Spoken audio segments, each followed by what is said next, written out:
strategy card game, and it is designed primarily for one-on-one play.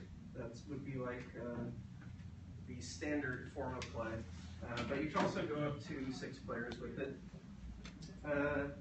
Players use hero cards, which I have here, and you guys have to look at there, and resource cards to try to reduce their opponent's life total to 0.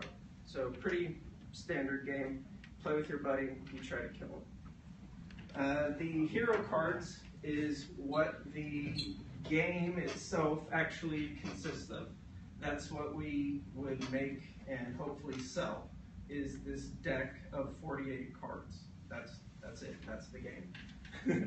And the game starts with a draft. Each player builds their party of heroes. You take turns picking heroes until you have 8 hero cards. Each hero has 2 abilities and a attack. The ability to attack. All heroes can also perform what's called just a basic attack. The resource cards, we chose to use poker cards. Initially, it was something we did out of necessity. We all played Magic. We didn't really want to spend a whole lot of money on Magic, so we kind of finagled a different quote-unquote mana system or resource system. And that resource system was based around poker hands. The more difficult the poker hand is to achieve, something like a full house or a flush, that's going to usually be attached to a more powerful move. So the harder the hand is to acquire, both the more cards that it has, and the harder statistically it is to achieve that hand, the more powerful that move is going to do, or the move that equates to that hand is going to be. There are abilities in the game that help you draw extra resource cards, as well as sift through your deck to find specific cards. So if you're using a strategy that really needs pairs or 3 of a kind, there's things in the game to help you get that. Most of the outcomes in the game, all the actual actions and whatnot, are determined by dice rolls. Initially, I hated this idea because I was the type of person that think if I plan better, if I play better, I should win, no matter what. But after playing more and more and more with the dice, I came around that it's just more fun. A lot of times it is frustrating. You plan, you have this whole plan throughout the game, you know, try to muster everything, spend everything to try to go all in on your opponent, and the dice just ruin you. And it happens. Statistically, it's not going to happen too often, but it happens, and I think it adds a element to the game that though it might make you pull your hair out, it is fun. It is fun. Good thing for me. Yeah. Cool. So this is the basic design or outlay of the game. You have 8 heroes, but you can only use 3 at any given time. And the 3 that you have available to use are said to be in formation. These are your 3 heroes that are in formation. So these are the only ones of your 8 that you can use at any given time. Once each turn, you can rotate your formation. Whoever's on the far right comes out, and one of your heroes from the sidelines comes into this first slot. So each turn you can rotate. These are your resource cards down here. Again, many of the abilities cost resource cards to use. When you spend them, you place them in your discard pile. Over here are what's called supplies. Supplies are just another type of resource. You can only play 1 each turn, so there is a tempo restriction on supplies. And moves that use supplies are typically more powerful than if they were the equivalent number of cards. A move that requires 1 supply, much stronger than a move that requires only 1 discard. So it's just another way to kind of finagle with the power levels. Next slide.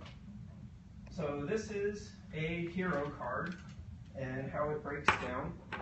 There's 4 different factions, each represented by a color. They have names. We haven't spent too much time developing the story, but there's time for that, I think. Each move has each ability has an ability type. There's 3 different ability types. There are passive abilities, which are typically triggered by events in the game.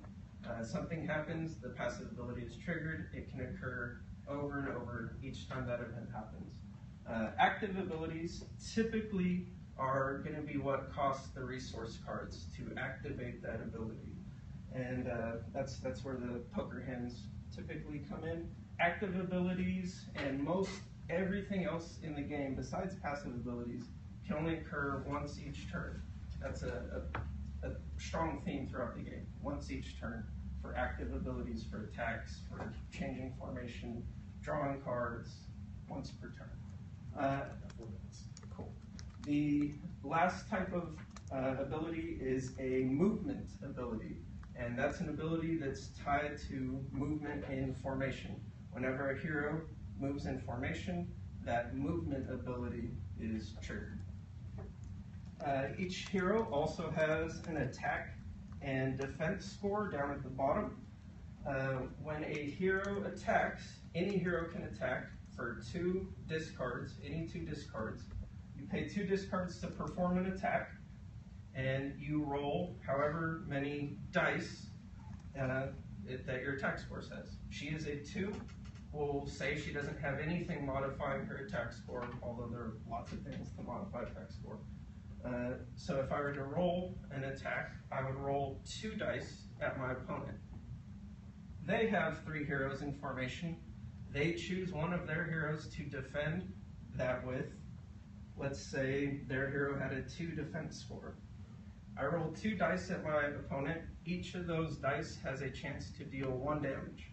The dice has to exceed the opponent's defense score to deal damage. So I'm rolling 2 dice against a defense score of 2. If I roll a 3 and a 4, that's 2 damage. If I roll 1 and a 2, that's 0 damage. So it might sound more complicated than it is. It's very simple. And then each faction is strong to one faction and weak to one faction. And that strength is indicated down in the bottom corner. So if the hero that my opponent chose to defend with was in the black faction, they would lose 1 defense score. So if they had 2 defense, they would actually only be defending for 1. I'd only have to beat a 1 with my attack.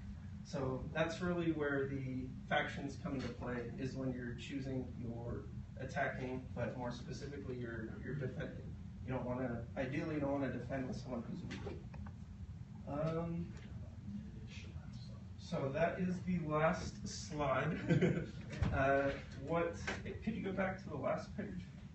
I think, because this is the format, I think this game has potential mobile applications, because that's pretty dang simple. I don't know much about programming, but I mean, it seems simple enough. The other player would have just the mirror of that on the other side. Yeah, any questions? Any quick questions? I got time for a couple quick questions. For the poker cards, right? Are you guys planning to design kind of specialized poker card, like, more, that looks consistent with the look and feel of the cards? Yes, definitely. And I would like that if players build their own decks. Like, they enjoyed the game so much that they got their own custom deck of playing cards with whatever images they like on it. But yeah, I think initially we would come up with something with a little bit of artwork, just so it's not this. Like, especially Jack, Queen, and Kings, you guys could do something creative over there, right? Yeah, that's definitely something we've thought about. And we did purchase this art. We got a sweet deal on DeviantArt from an artist, so we do own the art. But that's the only step, we've taken. as far as anything goes. That's a good, but I was wondering about the same thing too, so that's good that, and I like the fact that there'll be some, you'll actually allow the fan base that you're building to be like, hey, try your own little thing, almost like modding for cards. Yes. Well, because poker cards are used for So many different.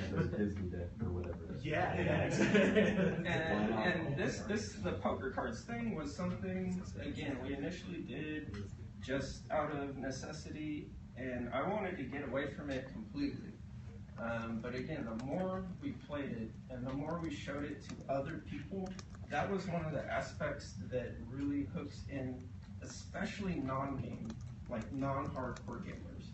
They see something like that and it's at least a little bit familiar to them, and they're more apt to at least try it. Yeah, that was one of the things that I was going to say is most positive about it. I love the idea that, if you're familiar with poker hands, that there's some way that you can get a leg up on your opponent. I was going to ask about the attacking and defending. Okay. Have you considered using dice for both attack and defense? So whereas No. if you have 2 attack, you roll 2 attack dice, and then if you have 2 defense, you roll 2 defense dice. And that way, and then you can split them up individually and even have it. So like if I have a 5 and a 3 on one attack die, and I have a 4 and a 2 on my defense die, then I can still use that 4 defense die to maybe block out like 3 attack die and only take 1 damage. So there's a little bit of strategy and rating chance on both sides of it, instead of just having 2 be the number to beat. We hadn't thought of that at all. Yeah.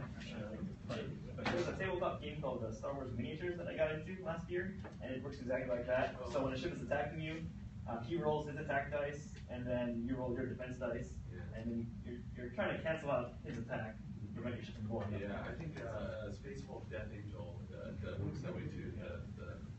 I can only imagine there's 10 other games that have the same, at least 10 other games that have the same Actually, mechanics. they're absolutely good start for sure. But the one thing, like the most positive thing I can say about it is that everyone that's actually sat down and played it has enjoyed it quite a bit. So there is quite a bit of strategy to it, and it has a little bit of that RPG feel, trying to find the best build, trying to find, if you like the aggro strategy or the control strategy. That's it. I don't want to take up too much time. Thank you guys. And the game starts with a draft. Each player builds their party of heroes. You take turns picking heroes until you have 8 hero cards. Each hero has 2 abilities. It's a strategy card game, and it is designed primarily for one-on-one play. That would be like the standard form of play, but you can also go up to 6 players with it. Players use hero cards, which I have here, and you guys have to look at there, and resource cards to try to reduce their opponent's life total to 0. So pretty standard game. Play with your buddy, you try to kill him. The hero cards is what the game itself actually consists of. That's what we would make and hopefully sell, is this deck of 48 cards. That's it, that's the game. And attack, the ability to attack. All heroes can also perform what's called just a basic attack. The resource cards, we chose to use poker cards. Initially, it was